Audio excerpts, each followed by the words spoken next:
നമസ്കാരം എല്ലാ കുട്ടികൾക്കും ഗിരീഷ് സാറാണ്. പലരും കാത്തിരുന്ന വീഡിയോ, ഒരുപാട് പേരും ചോദിച്ച വീഡിയോ 55 ഇമ്പോർട്ടൻറ്റ് ക്വസ്റ്റ്യൻസ്. നമുക്കൊരു ഇഷ്ടംപോലെ ടോപ്പിക്കുണ്ട് ഫിസിക്സിൻ്റെ, ഇഷ്ടംപോലെ ടോപ്പിക്സ്, നമുക്ക് എണ്ണിത്തിട്ടപ്പെടുത്താൻ പറ്റാത്ത ടോപ്പിക്സ്. അതിൽ നിന്ന് 55 എണ്ണം ഈ വർഷത്തെ സ്കീം അനുസരിച്ചാണ് ഞാനിത് മാറ്റിയേക്കുന്നത്. ഇതിനകത്തുനിന്ന് പ്രോബ്ലംസ് ഇല്ല, അത് ഞാൻ സെപ്പറേറ്റ് ഞാൻ ചെയ്തു തരും നിങ്ങൾക്ക്. അടിപൊളിയായിട്ട് പ്രോബ്ലംസ്, സിമ്പിളായിട്ട് പ്രോബ്ലംസ് നല്ല അടിപൊളിയായിട്ട് ചോദിക്കാൻ ചാൻസ് ഉള്ള 100% ഒന്നും ഞാൻ പറഞ്ഞില്ല, 90% ഉറപ്പുള്ള ചോദ്യങ്ങൾ.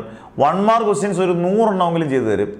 ഇതൊക്കെ ചെയ്യണമെങ്കിൽ നിങ്ങളുടെ പ്രോത്സാഹനം വേണം. നിങ്ങൾ സബ്സ്ക്രൈബ് ചെയ്തിരിക്കണം, സബ്സ്ക്രൈബ് ചെയ്യണം, മാക്സിമം ഷെയർ ചെയ്യുക. കാരണം ഇങ്ങനെയുള്ള വീഡിയോസ് മാക്സിമം ആൾക്കാരിലേക്ക്, കുട്ടികളിലേക്ക് റീച്ച് ചെയ്യിപ്പിക്കുക, നല്ലതുപോലെ പഠിക്കുക. കാരണം ഒരു 5-6 ദിവസം കൊണ്ടൊക്കെ ഇത് ഈസി ആയിട്ട് പഠിക്കാം. നമുക്കൊരു ഇത് കിട്ടും, ധാരണ കിട്ടും, ഇതൊക്കെ പഠിച്ചാൽ മതി എന്നുള്ളത്. അങ്ങനെ തന്നെ പഠിക്കുക.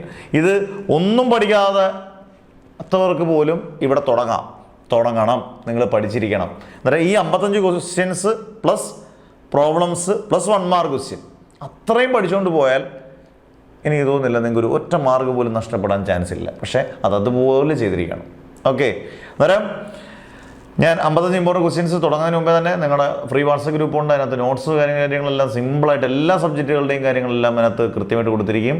പിന്നെ എന്താണ്, നിങ്ങൾക്ക് മാക്സിമം നിങ്ങൾക്ക് എന്നെക്കൊണ്ട് ചെയ്യാൻ പറ്റുന്ന, നമ്മുടെ അധ്യാപകരെ കൊണ്ട് ചെയ്യാൻ പറ്റുന്ന എല്ലാ കാര്യങ്ങളും നിങ്ങൾക്ക് ചെയ്തു തന്നിരിക്കും. ഓക്കെ, എന്നിട്ട് നമുക്ക് വീഡിയോയിലേക്ക് കടക്കാം. ഉറങ്ങരുത് കേട്ടോ. 55 ഇമ്പോർട്ടൻറ്റ് ക്വസ്റ്റ്യൻസ്. ഇതിനകത്ത് 1 മാർക്ക് ക്വസ്റ്റ്യൻ 2 മാർക്കും 3 മാർക്കും 4 മാർക്കും 5 മാർക്കും വരുന്നുണ്ട്. എന്നാൽ പോലും പ്രോബ്ലംസ് ഇല്ല. 1 മാർക്ക് സെപ്പറേറ്റ് ആയിട്ട് മാർക്ക് ചെയ്യുകയും ചെയ്യും. ഓക്കെ, നമ്പർ 1 പുത്തൻ സ്കീം എന്ന് പറഞ്ഞാൽ ചെറിയ രീതിയിലൊക്കെ സ്കീം ഒന്ന് മാറിയിട്ടുണ്ട്. അതിനനുസരിച്ച് നമുക്ക് ക്വസ്റ്റ്യൻ പാറ്റേൺ ഒന്ന് ചെറുതായിട്ട് മാറ്റിയിട്ടുണ്ട്. അത്രയേ ഉള്ളൂ. വലിയ വ്യത്യാസങ്ങളില്ല. പ്ലസ് വണ്ണിലാണ് നല്ല വ്യത്യാസം. Biot Savart law application. നമുക്കറിയാം magnetic effects of electric current എന്ന് പറഞ്ഞാൽ 4ാമത്തെ ചാപ്റ്ററിനകത്തെ ക്വസ്റ്റ്യൻ ആണ്. Magnetic field due to a circular loop carrying current. ഇതൊക്കെ വരയ്ക്കുമ്പോഴല്ലെങ്കിൽ നിങ്ങൾ ഡിറൈവ് ചെയ്യുമ്പോൾ പടം വരച്ചേ ഡിറൈവ് ചെയ്യുള്ളൂ, അല്ലെങ്കിൽ നമ്മൾ ഉദ്ദേശിക്കുന്ന മാർക്ക് കിട്ടില്ല കേട്ടോ. അന്നേരം അതാണ് first question. Refraction through A prism. നിങ്ങൾക്ക് അറിയാം, മറ്റേ n sin a + d/2 sin a/2 derive ചെയ്ത് അതിന് പടമുണ്ട്. പടം വളരെ ഇമ്പോർട്ടൻ്റ് ആണ് ഇതിനെല്ലാം. ഓക്കെ, വീൻസ്റ്റൺ ബ്രിഡ്ജ്, വീണ്ടും കറണ്ട് ഇലക്ട്രിസിറ്റി എന്ന് പറഞ്ഞ ചാപ്റ്ററാണ്. അതിനകത്ത് വീൻസ്റ്റൺ ബ്രിഡ്ജ് എന്ന് പറയുന്നത് P/Q = R/S. അന്നേരം അതിനും പടം ഇല്ലെങ്കിൽ അത് ചെയ്യാനേ പറ്റത്തില്ല, circuit ഡയഗ്രമാണ്.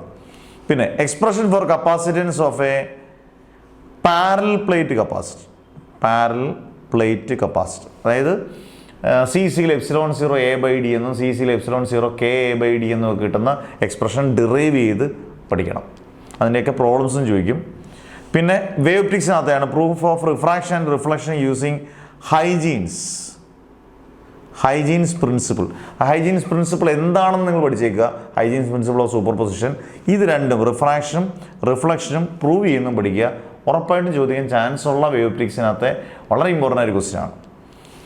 Lens makers formula ray ഒപ്റ്റിക്സിനകത്തെ ഒരു എസ്സേ ആണ്, പഠിച്ചിരിക്കേണ്ട വളരെ ഇമ്പോർട്ടൻറ്റ് ക്വസ്റ്റ്യൻ ആണ്. ട്രാൻസ്ഫോമർ. എന്താണ് ട്രാൻസ്ഫോമർ? AC-യുടെ വോൾട്ടേജിനെ മാറ്റുന്നതാണ് ട്രാൻസ്ഫോമർ. ചേഞ്ച് ചെയ്യുന്ന ഡിവൈസാണ്. 2 തരം ട്രാൻസ്ഫോമർ ഉണ്ട്, സ്റ്റെപ്പ് അപ്പ്, സ്റ്റെപ്പ് ഡൗൺ. അതെന്തെന്ന് പഠിക്കുക, അതിൻ്റെ ഡിഫറൻസ് പഠിക്കുക. തമ്മിൽ കണക്ട് ചെയ്യുന്ന ഒരു ഇക്വേഷൻ ഉണ്ട്, VS/VP = NS/NP. അത് പഠിക്കുക, വളരെ ഇമ്പോർട്ടൻ്റ് ആണ്. അതാണ്ട് ഈ ഭാഗം. ലോസസ് ഓഫ് എ ട്രാൻസ്ഫോമറിൻ്റെ ലോസസ് അത് മിനിമൈസ് ചെയ്യുന്ന രീതി നിങ്ങൾ പഠിച്ചിരിക്കുക. കോപ്പർ ലോസ്, അയൺ ലോസ്, അതുപോലെ തന്നെ മാഗ്നറ്റിക് ഫ്ലക്സ് ലീക്കേജ്, ഹിസ്റ്റീരീസ് ലോസ്. ഇതാണ് 4 ലോസ്. ഇത് മിനിമൈസ് ചെയ്യുന്ന രീതിയോടെ നിങ്ങൾ വ്യക്തമായിട്ട് പഠിച്ചിരിക്കണം. Conversion of galvanometer into ammeter 4ാമത്തെ ചാപ്റ്ററാണ്. Conversion of galvanometer into voltmeter. രണ്ടിൻ്റെയും ഡയഗ്രാം വരച്ച് ഡിറൈവ് ചെയ്യുക. പ്രോബ്ലംസും അതിൻ്റെ വളരെ ഇമ്പോർട്ടൻ്റ് ആണ്. ആ പ്രോബ്ലംസ് ഒക്കെ നമുക്ക് ചെയ്യാം, ഒരു പ്രശ്നമില്ല. LCR സർക്യൂട്ട് AC-ക്കകത്തെയാണ്. LCR സർക്യൂട്ടിനകത്ത് ഡയഗ്രാം നിർബന്ധമാണ്. LCR സർക്യൂട്ട് തന്നെയാണ്, പലരും സംശയമുണ്ട്. സീരീസ് LCR സർക്യൂട്ട് തന്നെയാണ് LCR സർക്യൂട്ട് സാധാരണ കേട്ടോ, സെയിം ആണ്. State and prove Gauss's theorem. First ചാപ്റ്ററാണ് electric charges and fields. Gauss's theorem state ചെയ്യുക, പ്രൂവ് ചെയ്യുക. 3 ആപ്ലിക്കേഷൻസ് നന്നായിട്ട് പടം വരച്ച് പഠിക്കുക. ചോദിക്കാൻ വളരെയധികം ചാൻസ് ഉള്ള ക്വസ്റ്റ്യൻസ് നിങ്ങൾക്ക് തന്നെ അറിയാം. കിർച്ചോഫിൻ്റെ ഫസ്റ്റ് ലോയും സെക്കൻഡ് ലോയും സ്റ്റേറ്റ് ചെയ്യുക. ജംഗ്ഷൻ റൂളും മെഷ് റൂളും. ആംബിയേഴ്സ് സർക്യൂട്ടൽ തിയറം 4ാമത്തെ ചാപ്റ്ററിനകത്ത് ഏറ്റവും ഇമ്പോർട്ടൻ്റ് ആയിട്ടുള്ള മറ്റൊരു എസ്സേ ആണ്. ആംബിയർ സർക്യൂട്ട് തിയറം സ്റ്റേറ്റ് ചെയ്യുന്നതിനോടൊപ്പം 2 ആപ്ലിക്കേഷൻ പഠിക്കുക. ടോറോയിഡ് ഈ വർഷം വേണ്ട, സോളിനോയിഡും ലോങ് സ്ട്രൈറ്റ് കണ്ടക്ടറും നന്നായിട്ട് പഠിക്കുക. 13 dielectric polarization, polar and non polar molecules. Dielectric polarization, polar and non polar molecules നമ്മുടെ ഫസ്റ്റ് ചാപ്റ്ററിനകത്തുള്ളതാണ്. ഇമ്പോർട്ടൻ്റ് ആയിട്ടുള്ള ഷോർട്ട് ക്വസ്റ്റ്യൻസ് ആണ്. റെക്ടിഫയർ, സെമി കണ്ടക്ടർ ലാസ്റ്റ് ചാപ്റ്ററിനകത്താണ്. റെക്ടിഫയർ എന്താണ്, പ്രിൻസിപ്പിൾ എന്താണ്, ഹാഫ് വേ റെക്ടിഫയറും ഫുൾ വേ റെക്ടിഫയറും കൃത്യമായിട്ട് പഠിക്കുക. അതിൻ്റെ ഇൻപുട്ട് ഗ്രാഫും ഔട്ട്പുട്ട് ഗ്രാഫും നന്നായിട്ട് നോക്കിക്കൊണ്ട് പോവുക. Energy stored in an inductor, electromagnetic ഇൻഡക്ഷനകത്തെയാണ്. Energy stored in an inductor നല്ല ചോദിക്കാൻ സാധ്യതയുള്ള ഇലക്ട്രോ ഇൻഡക്ഷനകത്തെ ഒരു നല്ലൊരു ക്വസ്റ്റ്യൻ ആണ്. Simple microscope, compound microscope, refracting telescope. ഈ എനർജി സ്റ്റോർഡ് ഇൻ ആൻ ഇൻഡക്ടറിനകത്ത് മോഷണൽ EMF ഇവിടെ പഠിച്ചാൽ നല്ലതാണ്. മോഷണൽ EMF പഠിച്ചാൽ നല്ലതാണ്. Simple microscope, compound microscope, refracting telescope essays ആണ്. സിമ്പിൾ മൈക്രോസ്കോപ്പ്, കോമ്പൗണ്ട് മൈക്രോസ്കോപ്പ് നമ്മുടെ നോട്ടൊക്കെ അതിനകത്ത് വളരെ സിമ്പിളായിട്ട് തന്നിട്ടുണ്ട്. റിഫ്രാക്റ്റിംഗ് ടെലിസ്കോപ്പ് എല്ലാത്തിനും പടമുണ്ട്. എല്ലാത്തിൻ്റെയും ഡയഗ്രാം വരച്ച് വേണം, നിങ്ങൾ ആംഗുലർ മാഗ്നിഫിക്കേഷൻ ഒക്കെ വെച്ച് വേണം നമ്മളത് എഴുതാൻ. അതിൻ്റെ യൂസസ്, ലിമിറ്റേഷൻസും എല്ലാം വേണം. ഇലക്ട്രോ മാഗ്നറ്റിക് വേവ്സ് എന്ന് പറഞ്ഞ ചാപ്റ്ററാണ്. അതിനകത്ത് യൂസസും ഈ 7 വേവ്സ് ഉണ്ട്. RMI, VUX, gamma, radio waves, microwaves, infrared radiation, visible light, ultraviolet, X rays, gamma rays. ഇത് വേവ് ലെന്തിൻ്റെയും ഫ്രീക്വൻസിൻ്റെ ഓർഡറിലാണ്. ഇതിൻ്റെ യൂസസും പ്രൊഡക്ഷനും നിങ്ങൾ കൃത്യമായിട്ട് എഴുതുക. സെമി കണ്ടക്ടർ, അതിൻ്റെ പ്രോപ്പർട്ടീസ്, സെമി കണ്ടക്ടർ എന്താണ്, അതിൻ്റെ പ്രോപ്പർട്ടീസ് ഉണ്ട്. ഡോപ്പിംഗ് എന്താണ്, the process of adding impurities to a semiconductor. ഒരു സെമി കണ്ടക്ടറിലോട്ട് ഇമ്പ്യൂരിറ്റീസ് ആഡ് ചെയ്യുന്നതിനാണ് ഡോപ്പിംഗ്. ഒരു 1 മാർക്ക് ക്വസ്റ്റ്യൻ ആയിട്ട് ചോദിക്കാൻ ചാൻസ് ഉള്ള ക്വസ്റ്റ്യനാണ്. 19 PN ജംഗ്ഷൻ ഡയോഡ്. ഡയോഡ് അതിൻ്റെ ഫോർവേഡ് ബയാസിങ്ങും റിവേഴ്സ് ബയാസിങ് പടം വരച്ച് പഠിക്കേണ്ടതാണ്. ഗ്രാഫുണ്ട്, ആ ഗ്രാഫും വരയ്ക്കുക. കുളംസ് ലോ വെക്റ്റർ ഫോമിലും പഠിക്കുക. കുളംസ് ലോ എന്താണെന്ന് പഠിക്കുക, അതിൻ്റെ ഡെറൈവ് ചെയ്ത് പഠിക്കുക, അതിൻ്റെ വെക്റ്റർ ഫോം പഠിക്കുക. Capacitance of A parallel plate capacitor, അതൊരു പക്ഷേ നേരത്തെ എനിക്കൊന്ന് വന്നായിരിക്കണം. സീരീസും പാരലും ആയിരിക്കണം ഉദ്ദേശിച്ചത്. സീരീസ് പാരൽ ഇതൊന്ന് ഇനിയും റിപ്പീറ്റ് ചെയ്തിട്ടുണ്ടെങ്കിൽ നിങ്ങളൊന്നും വിട്ടേക്കാത്. സീരീസും പാരൽ രണ്ടും വ്യത്യാസമാണ്. 1/c = 1/c1 + 1/c2 + 1/c3 അതാണ് സീരീസ്. പാരലാണെങ്കിൽ C1 + C2 + C3 അതും പടം വരച്ച് ഡെറൈവ് ചെയ്ത് പഠിക്കുക.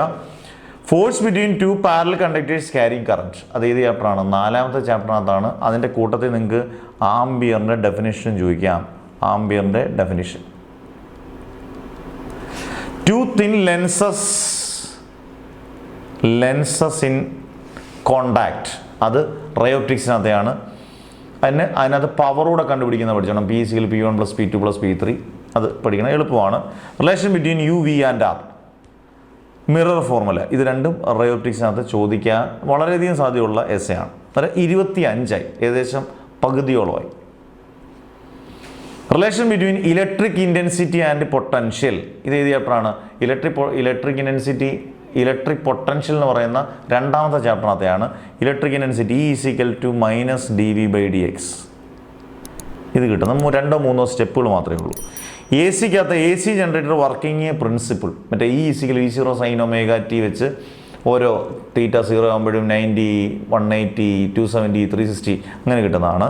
Self induction, mutual induction, self inductance of a solenoid, ഇത് നിർബന്ധമായും പഠിക്കേണ്ടതാണ്. ഇതൊക്കെ ഡയറക്റ്റ് ക്വസ്റ്റ്യൻ ആണ്, ഇതൊന്നും ഇൻഡയറക്റ്റ് ക്വസ്റ്റ്യൻ ചോദിക്കാൻ ചാൻസ് ഇല്ല.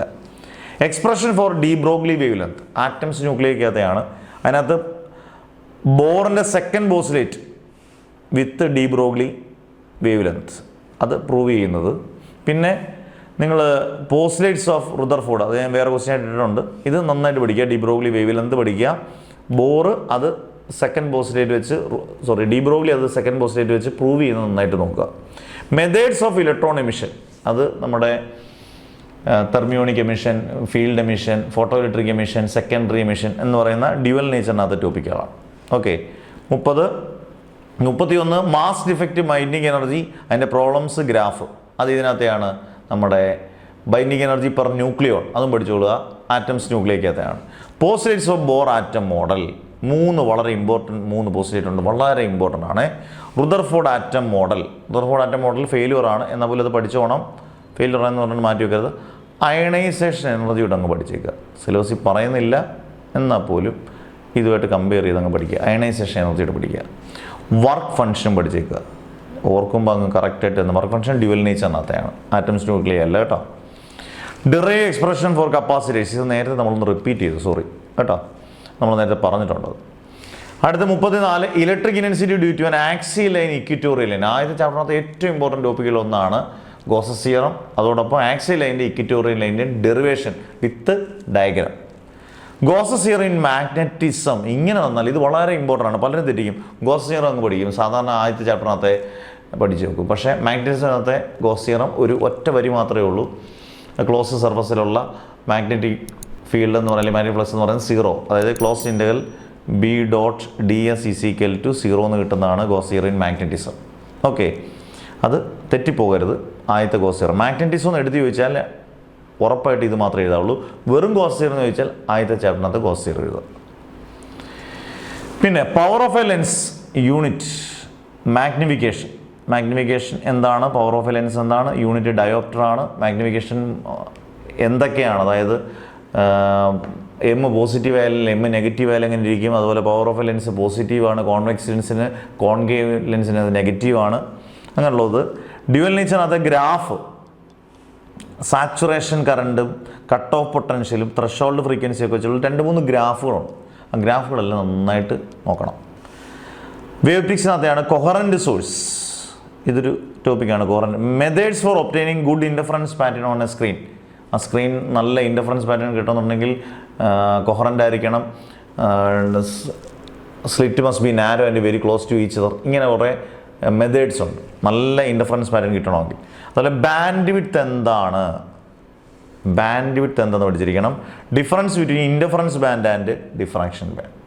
ബാൻഡ് വിഡ്ത്തിനുള്ള ഇക്വേഷൻ നിങ്ങൾ അതിനകത്തെ ക്വസ്റ്റ്യൻ ഉണ്ടായിരിക്കും പിന്നീട്, എന്നാലും ഈ ഇക്വേഷൻ ഓർത്തിരിക്കുക. ഇത് ഡിറൈവ് ചെയ്യേണ്ട β=d(λ/d) അതിൻ്റെ പ്രോബ്ലം പഠിച്ച് വെച്ചേക്കുക. Half life period, gold foil experiment, അത് തന്നെയാണ് ആൽഫ പാർട്ടിക്കിൾ സ്കാറ്ററിങ് എക്സ്പെരിമെൻറ്റ്. ഇത് രണ്ടും വരുന്നത് നമ്മുടെ ആറ്റംസ് ന്യൂക്ലിയക്കകത്താണ്. 40 laws of refraction, laws of reflection. റിഫ്രാക്ഷനെയും റിഫ്ലക്ഷനെയും ലോസ്, ക്രിട്ടിക്കൽ ആംഗിൾ, ടോട്ടൽ എന്താണ് റിഫ്ലക്ഷൻ. അതിനകത്ത് നിങ്ങൾ ഇങ്ങനെ ഇക്വേഷൻ ഉണ്ട്, N = 1/sin c, അതായത് റിഫ്രാക്റ്റീവ് ഇൻഡെക്സും ക്രിട്ടിക്കൽ ആംഗിളും തമ്മിൽ കണക്ട് ചെയ്യുന്ന റിലേഷൻ. അത് മസ്റ്റായിട്ട് പഠിക്കുക. ഓംസ് ലോ ഒരു ഇമ്പോർട്ടൻറ്റ് ടോപ്പിക്കാണ് ഇപ്പം, കാരണം ഇതിനകത്ത് ഒരുപാട് നല്ല ടോപ്പിക്കുകൾ ഡിലീറ്റ്, മീറ്റർ ബ്രിഡ്ജും പൊട്ടൻഷ്യൽ മീറ്ററും ഒക്കെ ഡിലീറ്റ് ചെയ്തുകൊണ്ട് ഇത് വളരെ ഇമ്പോർട്ടൻ്റായി മാറി കറണ്ട് ഇലക്ട്രിസിറ്റിക്കകത്ത്. ഓംസ് ലോ റെസിസ്റ്റൻസ്, റെസിസ്റ്റിവിറ്റി, അതിൻ്റെ യൂണിറ്റുകളെ, ഗ്രാഫുകളെ, അത് സിമ്പിൾസ് ടോപ്പിക്കുകളാണ്, പക്ഷേ പഠിക്കാതെ പോകരുത്. എനർജി ബാൻഡ്സ് ഇൻ സോളിഡ്സ്, അതേതെന്നറിയാമോ, നമ്മുടെ സെമി കണ്ടക്ടേഴ്സിനകത്ത് എനർജി ബാൻഡ്സ്, അത് വാലൻസ് ബാൻഡും കണ്ടക്ഷൻ ബാൻഡും അതിനിടയിലുള്ള ഫോർബിഡൻ എനർജി ഗ്യാപ്പ് വെച്ചുള്ള ക്വസ്റ്റ്യൻസ് ചോദിക്കാം. ഡിസ്പ്ലേസ്മെൻറ്റ് കറണ്ട് ഇലക്ട്രോമാഗ്നറ്റിക് വേവ്സിനകത്താണ്. IC = ID എന്നുള്ളത് ഡിസ്പ്ലേസ്മെൻറ്റിൻ്റെ പ്രോപ്പർട്ടീസ് പഠിക്കണം. IC = ID എന്നുള്ളത് പ്രൂവ് ചെയ്ത് പഠിക്കണം. Energy stored in a capacitor, energy stored in a കപ്പാസിറ്ററിൻ്റെ ഡെറിവേഷൻ വേണ്ട, ഇക്വേഷൻ മാത്രം, U = ½ CV². Expression for bandwidth, അതാണ് ഞാൻ നേരത്തെ പറഞ്ഞത്, അതിൻ്റെ ഇക്വേഷൻ മാത്രം, β = d(λ/d). ഇത് രണ്ടും ഡെറിവേഷൻ വേണ്ട, ഇക്വേഷനും അതിൻ്റെ പ്രോബ്ലം വരാം. 44. അടുത്ത 45 define drift velocity. Drift velocity relaxation time എന്ന് ചോദിക്കാം. ഇതുമായിട്ട് ഡ്രിഫ്റ്റ് വെലോസിറ്റിയായിട്ട് കണക്ട് ചെയ്യുന്ന റിലേഷൻസ്, ഡ്രിഫ്റ്റ് വെലോസിറ്റി റിലാക്സേഷൻ ടൈമിലുള്ള റിലേഷൻ ഡിറൈവ് ചെയ്ത് പഠിക്കണം. കറണ്ടും തമ്മിലുള്ള പഠിക്കണം, കറണ്ട് ഡെൻസിറ്റി ആയിട്ടുള്ള പഠിക്കണം. ഇത് 3 ഓർത്തിരിക്കണം, അതിനപ്പുറത്തേക്ക് ക്വസ്റ്റ്യൻ ചോദിക്കില്ല. Define and derive power factor, very important, cos φ. AC-ക്കകത്തെയാണ്. പവർ ഫാക്ടർ ഡിറൈവ് ചെയ്ത് പഠിക്കണം, അതിൻ്റെ ഡെഫിനേഷൻ പഠിക്കണം. ഇംപഡൻസ് പഠിക്കണം, ഇംപഡൻസ് ട്രയാങ്കിൾ പഠിക്കണം, അതിൻ്റെ പ്രോബ്ലംസും ചോദിക്കാം. AC-ക്കകത്താണ് അതും. 47 ഇലക്ട്രിക് ഡൈപോൾ, ആദ്യത്തെ ചാപ്റ്ററിനകത്തെ ഷോർട്ട് ക്വസ്റ്റ്യൻസ് ആണ്. Electric dipole, dipole length, dipole moment, ഇങ്ങനെയുള്ള ക്വസ്റ്റ്യൻസ്. അതിനകത്ത് തന്നെ വേറെ ടോപ്പിക്കാണ് force and torque on A dipole place in A uniform electric field. വളരെ ഇമ്പോർട്ടൻ്റ് ആണ് ആ ടോപ്പിക്ക്. τ = P sin θ, ഇത് വെച്ചുള്ള പ്രോബ്ലം ചോദിക്കാം. 48. 49 laws of photoelectric emission, properties of photons, അത് ഡ്യുവൽ നേച്ചറിനകത്താണ്. ഫോട്ടോ ഇലക്ട്രിക് എമിഷൻ്റെ 4 പ്രോപ്പർട്ടീസ് പഠിക്കുക. പ്രോപ്പർട്ടീസ് ഓഫ് ഫോട്ടോൺസും സിമ്പിളാണ്, പഠിക്കാം. 50 AC സർക്യൂട്ട് ആണെങ്കിൽ റെസിസ്റ്റർ ഉള്ളി, കപ്പാസിറ്റർ ഉള്ളി, ഇൻഡക്ടർ ഉള്ളി, അതിൻ്റെ circuit diagram, phasor diagram, graphical representation വെച്ച് ഈ 3 എണ്ണവും പഠിച്ചുകൊണ്ട് വെക്കുന്നത് എപ്പോഴും നന്നായിരിക്കും, സ്വാഭാവികം. ലോസ് ഓഫ് ഇലക്ട്രോമാഗ്നറ്റിക് ഇൻഡക്ഷൻ 2 ലോസേ ഉള്ളൂ. ഫാരഡേസ് ലോയും ലെൻസസ് ലോയും പഠിക്കുക. Lenz's law in accordance with law of conservation of energy എന്ന് പറഞ്ഞാൽ ലോ ഓഫ് കൺസർവേഷനുമായിട്ട് ലെൻസസ് ലോയ്ക്ക് ബന്ധം എന്ന് പറഞ്ഞാൽ mechanical energy is converted into electrical energy. ആ ഒറ്റ വരി എഴുതിയാൽ എനിക്ക് 2 മാർക്കാം. പിന്നെ ഇലക്ട്രിക് ലൈൻസ് ഓഫ് ഫോഴ്സ് അതിൻ്റെ ഡയഗ്രാം വേണം. ഈക്വി പൊട്ടൻഷ്യൽ സർഫസ് അതിൻ്റെ പ്രോപ്പർട്ടീസ് പഠിക്കണം. ഇതൊക്കെ ആദ്യത്തെ ചാപ്റ്ററാണ്, ഫസ്റ്റ് ചാപ്റ്റർ. പിന്നെ മാഗ്നറ്റിക്സിനകത്ത് ferromagnetic, diamagnetic, paramagnetic substance 3 എണ്ണം വളരെ സിമ്പിളായിട്ട് ഞാൻ വീഡിയോയ്ക്കകത്ത് പറയുന്നുണ്ട്. ഇതിൻ്റെയൊക്കെ ആൻസേഴ്സ് നിങ്ങൾക്ക് വളരെ സിമ്പിളായിട്ട് കിട്ടും. അതിൻ്റെ ഡയഗ്രാം, പ്രോപ്പർട്ടീസ്, എക്സാമ്പിളൊക്കെ ഓർത്തിരിക്കാൻ ഒരുപാട് മാർഗ്ഗങ്ങളുണ്ട് എളുപ്പത്തിൽ. അതിൻ്റെ കൂട്ടത്തിൽ മാഗ്നറ്റിക് ഹിസ്റ്റീരിസ് കർവ്, ഇത് സിലബസിൽ ഉണ്ടോ ഇല്ലയോ നിങ്ങൾ നോക്കണ്ട, നിങ്ങൾ പഠിച്ചിരിക്കുക. റേഡിയോ ആക്ടിവിറ്റി എന്താണെന്ന് പഠിക്കുക. Practical units of radioactivity റുദർഫോർഡും ക്യൂറിയുമാണ് ഇതിനെ കൺവേർട്ട് ചെയ്ത് നമ്മുടെ ബെക്വാറിലോട്ട് കൺവേർട്ട് ചെയ്യുന്നതും പഠിച്ചിരിക്കണം. Energy density in a capacitor first ചാപ്റ്ററിനകത്താണ്, അത് ഡിറൈവ് ചെയ്ത് പഠിക്കാനുണ്ട്. എനർജി സ്റ്റോർഡാണ് ഇക്വേഷൻ വേണ്ടത്, energy density in a capacitor. ഇങ്ങനെ 55 ക്വസ്റ്റ്യൻ ഉണ്ട്. നമ്മൾ ഇപ്പോഴും പറയുന്നത് 55 ക്വസ്റ്റ്യൻ, ഇതിനകത്തൊന്നും നല്ല ശതമാനം ക്വസ്റ്റ്യൻസ് ചോദിക്കും, അതിനകത്ത് സംശയം വേണ്ട. ഇതല്ലാതെ ഇഷ്ടംപോലെ ടോപ്പിക്കുണ്ടോന്ന് ഇഷ്ടംപോലെ ടോപ്പിക്കുണ്ട്. പക്ഷേ നിങ്ങൾ ഇനി ശ്രദ്ധിക്കുക, ഞാൻ 1 മാർക്ക് ക്വസ്റ്റ്യൻ്റെ 100 എണ്ണമെങ്കിലും മിനിമം ഞാൻ ചെയ്തിട്ടിരിക്കും, വീഡിയോ ഇട്ടിരിക്കും, കഷ്ടപ്പെട്ടാലും ചെയ്തിരിക്കും. പിന്നെ പ്രോബ്ലംസും ഏത് തരം പ്രോബ്ലംസ് വന്നാലും ചെയ്യാവുന്ന രീതിയിൽ കിട്ടുക്കാനായിട്ട് പ്രോബ്ലംസ് സിമ്പിളായിട്ട് ചെയ്ത് നിങ്ങൾക്ക് കിട്ടിയിരിക്കും. എന്നിട്ട് ഇതുപോലെ ബാക്കിയുള്ള എല്ലാത്തിൻ്റെയും വീഡിയോസ് വരും, വെയിറ്റ് ചെയ്യുക. നിങ്ങളിപ്പോൾ ആൻസേഴ്സ് എന്ന് പറഞ്ഞാൽ ആൻസേഴ്സ് ഉറപ്പായിട്ട് കിട്ടിയിരിക്കും, ആൻസറിൻ്റെ വീഡിയോയും. അതായത് നിങ്ങൾക്ക് അടിപൊളിയായിട്ട് പഠിക്കാനുള്ള എല്ലാ കാര്യങ്ങളും ഈ ചാനലിൽ നിന്ന് കിട്ടിയിരിക്കും, ഉറപ്പായിട്ടും. ട്രസ്റ്റ് ചെയ്യാം, നന്നായിട്ട് പഠിക്കുക, നല്ല മാർക്ക് കിട്ടട്ടെ എന്ന് പ്രാർത്ഥിച്ചുകൊണ്ട് മാഷ് നിർത്തുന്നു. Never ever give up.